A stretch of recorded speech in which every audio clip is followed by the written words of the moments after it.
cuadrados por habitantes de espacios verdes. La ciudad de Buenos Aires, según datos oficiales, llega a 6 y poquito más de metros cuadrados, pero algunas organizaciones y expertos dicen que algo menos de 4 metros cuadrados de espacios verdes disfrutamos los porteños o quienes vivimos en la ciudad. Vamos a hablar de la ciudad de Buenos Aires y de ciudades del presente y del futuro con Andrés Bortaragay, un arquitecto, además investigador de temas de urbanismo. Muchísimas gracias, Andrés, por estar aquí. ¿Cuántos metros cuadrados de espacio verde tenemos efectivamente para disfrutar cada uno de nosotros en la Ciudad de Buenos Aires? Bueno, si al cálculo que da 6, el problema es que incluye todavía un tramo de la avenida General Paz que fue pavimentado, incluye zonas que han cambiado, con lo cual hay una cifra revisada, yo no hice el cálculo exacto, pero que habla de un poco más de 4. En todo caso, además, están distribuidos de una forma bastante desigual en la ciudad. Y hay una serie de barrios cerca del Parque 3 de Febrero, de los grandes parques de la ciudad, que pueden disfrutar con parques de esa escala y cerca. En cambio, hay otros que carecen de espacio verde más hacia la zona oeste de la ciudad, donde es necesario, digamos, poder desarrollar y crearlo. Y por otra parte, también depende mucho de cómo están conformadas las calles. El arbolado juega un rol importante, hay también pequeños lugares de escala barrial que son muy importantes, ¿no? Ahora, ¿cómo llega la ciudad de Buenos Aires a tener tan poco espacio verde por habitante comparado con estas recomendaciones internacionales que dicen que lo ideal sería tener entre 10 y 15 metros cuadrados por habitante de espacios verdes? Bueno, el tema es que cuando se concibió una serie de parques en el momento del crecimiento masivo de la ciudad y cuando se fijaron los límites más definitivos de la ciudad propiamente dicho, a fines del siglo XIX, la verdad que había una dotación interesante, la visión de Sarmiento y de otros que aportaron mucho a la ciudad. El crecimiento después de la parte que se fue urbanizando hacia la General Paz, inclusive hacia la periferia, no dejó tanto espacio, si bien se previó, no el suficiente. Además, la ciudad aumentó muchísimo en densidad. Entonces, ahora, una oportunidad que hay para poder mejorar la relación de espacios verdes son las tierras que son reserva pública por un motivo o por otro, propiedad del Estado Nacional o de la ciudad, que por eso, antes de que se pongan en venta o se vayan al mercado, en general las entidades profesionales piden que haya una consideración urbana más amplia. Vamos a volver a ese punto que es muy importante.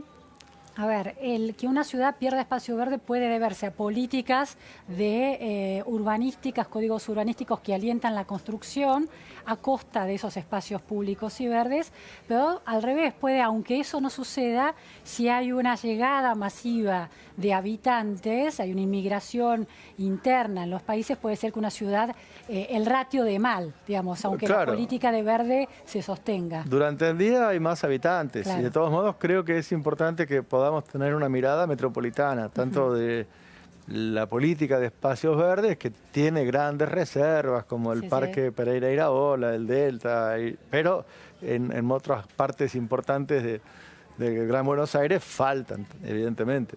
Entiendo que es entre 0 y 1 metro cuadrado de espacio verde por habitante en algunas zonas de Gran Buenos Aires. En algunas zonas sí hay una carencia importante. Entonces, creo que debería ser una política metropolitana. Hay esas grandes reservas que mejoran la relación, pero hay partes enteras, otra vez, digamos, en promedio hay lugares que mejoran, pero hay lugares que están realmente deficitarios. Andrés, otro tema es que aún en los espacios verdes de la ciudad se ha perdido los suelos de absorción del agua. Esto es así y este es un problema también. Bueno, el tema de la capacidad absorbente del suelo no solo por la pérdida de espacios verdes, sino también por el tratamiento del sistema de cuencas hídricas y ríos urbanos, que históricamente tenían sus lechos naturales y espacios de expansión, y a medida que nosotros fuimos impermeabilizando el suelo, bueno, disminuimos esa capacidad. Entonces, por más que se hagan obras muy importantes y que alivian la situación, frente a situaciones a las que no escapa Buenos Aires, como ocurren en todo el mundo, de vulnerabilidad creciente frente a situaciones climáticas extremas, estamos arriesgando nuestro futuro y a veces cuando vienen las grandes inundaciones lo pagamos. Estamos pagando menos en la ciudad porque hubo obras, pero también es muy importante la capacidad absorbente del suelo.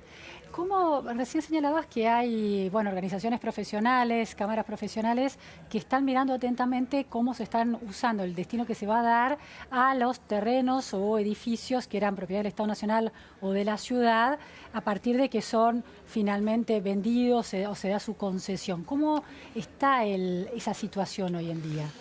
Bueno, a raíz de una serie de normas que arrancaron con un decreto de necesidad y urgencia en el año 2012, después una serie de leyes complementarias, normas urbanísticas de la ciudad, convenios entre la ciudad y la nación, se ha acelerado el proceso de venta de tierra pública a niveles que alcanzan un grado crítico, más de 50 hectáreas, sin contar la venta de inmuebles particulares, sin contar lo que queda bajo los viaductos ferroviarios, ni el relleno del Río de la Plata en el aeroparque para hacer un estacionamiento. O sea, es una masa de tierra importante y lo que el Consejo Profesional de Arquitectura y Urbanismo acaba de publicar online una mapa de las tierras públicas subastadas y a raíz de eso también junto al Consejo Profesional de Ingeniería, la Sociedad Central de Arquitectos y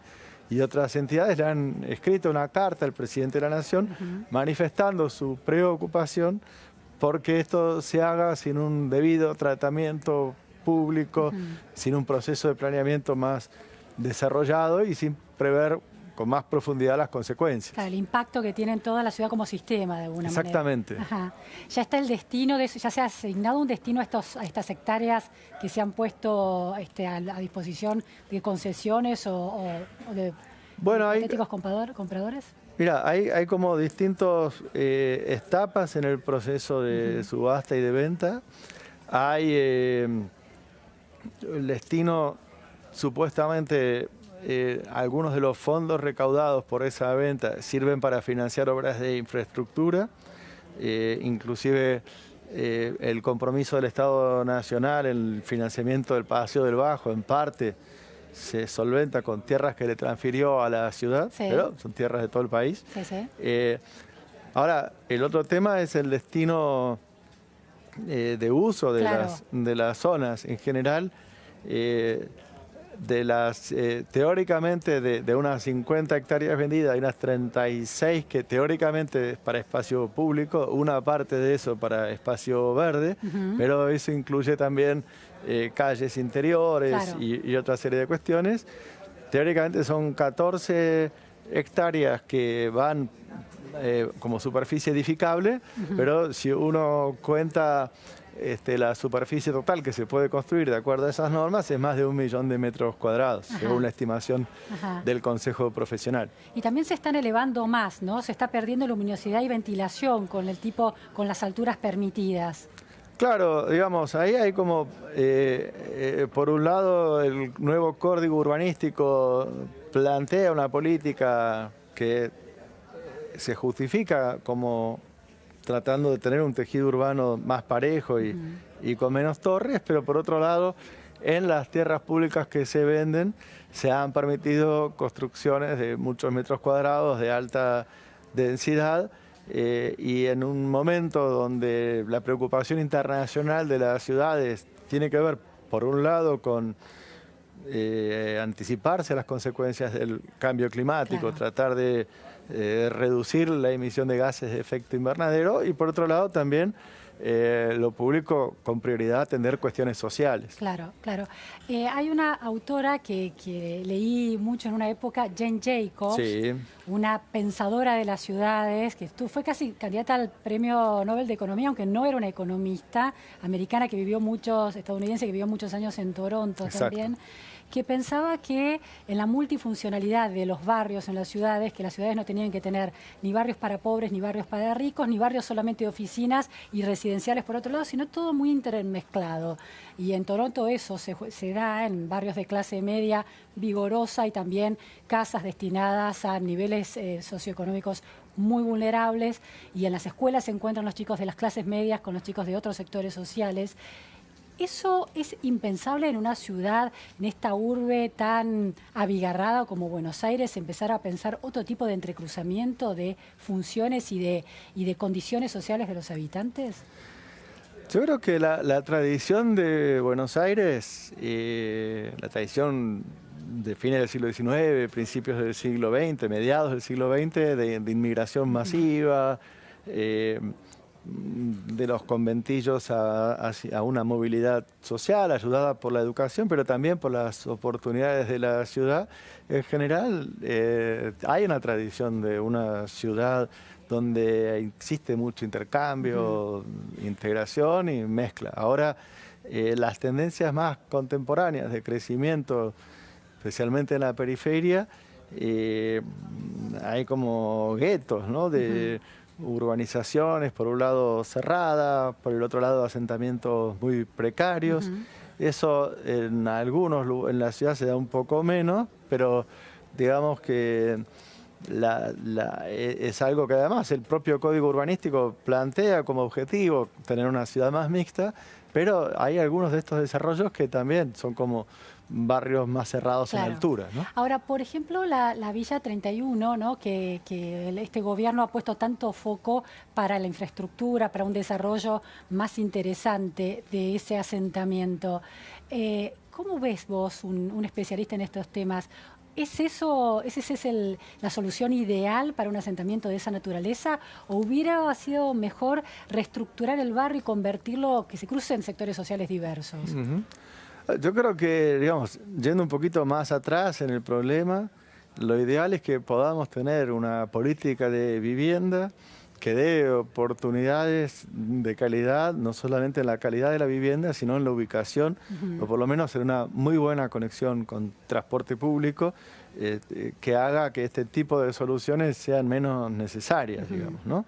De todos modos, creo que hoy en Buenos Aires y en el mundo hay un consenso en que la política es urbanizar e integrar los asentamientos precarios y quedó como una cuestión del pasado autoritario lo de barrer y expulsarlos, ¿no? Pero se lo integra solo construyendo obras de enorme calidad. Si los sectores del nivel socioeconómico, de un mismo nivel socioeconómico, en ese caso bajo, siguen aislados, aunque tengan hermosas escuelas, sí, o buen pavimento, ¿no es una manera de reforzar el aislamiento? No, por supuesto. Lo ideal es que convivan distintos sectores y para eso hay distintas políticas en distintas partes del mundo. Por ejemplo, Barcelona ahora acaba de votar hace pocos meses unas normas que hacen que el 30% de las construcciones nuevas para vivienda tienen que tener un interés social. En Estados Unidos hace mucho que existen, también con los nuevos desarrollos, algunas compensaciones sociales que tratan ahora de que sean en el propio desarrollo. En Francia hay una ley que habla de un 20% en cualquier municipio o subunidad de un municipio destinado a viviendas de interés social. Ahora, ese 20% o 30% se destina solo en un lugar, porque tuvimos en la Argentina la historia de los monoblocks, exacto, o de los barrios obreros, ¿no? Donde se aislaban esos sectores socioeconómicos y terminan con el paso del tiempo estancados también, ¿no? En ese aislamiento de la pobreza de alguna manera. No, por supuesto. Digo, hay una exigencia de que ese 20% se distribuya en distintos barrios. Exacto, distribuido. Por ejemplo, el 20% de una comuna, el 20% de un municipio. Claro. Ellos tienen municipios más chicos, pero lo ideal es que el propio valor que genera el desarrollo contribuya a financiar estas oportunidades y además con tipos de vivienda social donde hay los casos más extremos de falta total de capacidad de acceso y hay toda una serie de rangos intermedios donde con alguna ayuda del Estado, inclusive en Nueva York hay alquileres controlados en una parte de la ciudad. Lo hemos visto en muchas películas hablando de los alquileres controlados. Andrés, después está la otra gran discusión de si subte o metrobús. ¿El metrobús termina siendo la solución de segunda instancia o de última instancia porque el subte es más complejo de desarrollar hacia algunas zonas o de manera interurbana? Ya, Luciana, yo pienso que deben ser opciones complementarias. Uno tiene una red que forma un sistema que tiene algunos modos de más capacidad. El ferrocarril es el que tiene más capacidad, después el subte, y después están los de capacidad intermedia, como el metrobús, podrían ser también los tranvías, si los hubiera, como los hubo. Y después los más capilares, donde van los colectivos en distintos lugares del área metropolitana. Y dentro de eso, digamos, creo que la tendencia internacional de las ciudades es a tratar de desalentar los viajes en automóvil para los trayectos centrales, a las áreas centrales, con distintas políticas que en algunas incluyen los peajes urbanos, en otras es la reducción de espacios, pero yo no lo veo como que con el metrobús uno puede sustituir al subte. En todo caso es un buen complemento. Ahora, hay una cuestión presupuestaria, el valor de un metro o un kilómetro de metrobús comparado con el del subte, ¿es mucho más beneficioso en términos presupuestarios? Oh, claro, el metrobús es más barato y se hace más rápido, pero también te da una parte de las soluciones que te da el subte. Yo creo que está bien que se promueva el metrobús, pero no a expensas del crecimiento de la red de subte. Además, es verdad que cuesta más o menos 100 millones de dólares el kilómetro, un poco más o un poco menos. La de subte. La de subte, de acuerdo a la superficie, a la ciudad, a los requerimientos que uno le ponga. Pero si uno se pone a pensar, por ejemplo, el Paseo del Bajo cuesta más o menos eso también. Entonces hay lugares donde creo que es importante analizar el costo de oportunidad. Tenemos todos los presupuestos muy exigidos, compromisos internacionales, endeudamiento. Entonces cada recurso que asignemos para esto creo que tiene que tener un muy buen análisis de opciones. Andrés, te voy a sacar de la coyuntura y te voy a hacer una pregunta que es la pregunta final. ¿Qué es el antropoceno urbano? Bueno, el antropoceno urbano es un tema de estudio. Acaba de venir Michel Luceau a Buenos Aires a dar una serie de conferencias sobre el tema. Es una forma de interpretar la evolución, le dan como el carácter de una era geológica a partir de la aparición del hombre, para decir que produce un cambio de tal naturaleza en las condiciones del planeta que se asimila a la de otros grandes cambios que hubo en ese tipo de registros. O sea, la aparición de la ciudad representa eso. De la ciudad y del hombre, algunos hablan de capitaloceno, porque hay como un corte desde fines del siglo XVII, pero otro más fuerte todavía desde 1950 hasta aquí.